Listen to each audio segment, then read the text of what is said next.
on en a que 2, généralement les 2 se mettent sur le matelas. S'il y en a 3, il y en a qui se mettent sur le canapé. Le lit est vide ce matin. C'est ici que Dominique et son épouse accueillent bénévolement des migrants, des mineurs, des familles, des hommes blessés. En 4 ans, plus de 300 migrants se sont reposés ici. Donc, ici, on a Ibrahim et Ouda, qui sont 2 jeunes Irakiens. Mais cette aide aux sans-papiers est passible de peine de prison, selon ce qu'on appelle le délit de solidarité. Inconcevable pour Dominique.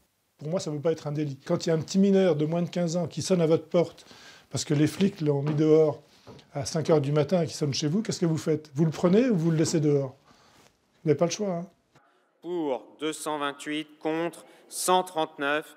Hier soir, à l'Assemblée nationale, les députés ont adopté le projet de loi Asile et Immigration, après 7 jours de débat parfois houleux. Ce nouveau texte assouplit et encadre le délit de solidarité. Il crée des exceptions selon les situations. Sont exemptés l'accompagnement linguistique et juridique, les prestations de restauration et d'hébergement à but non lucratif, les soins médicaux.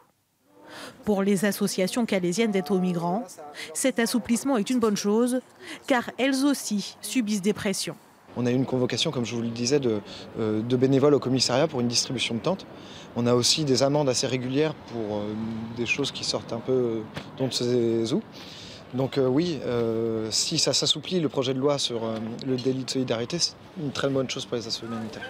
Avant d'être définitivement adopté, le texte de loi sera soumis au Sénat au mois de juin prochain.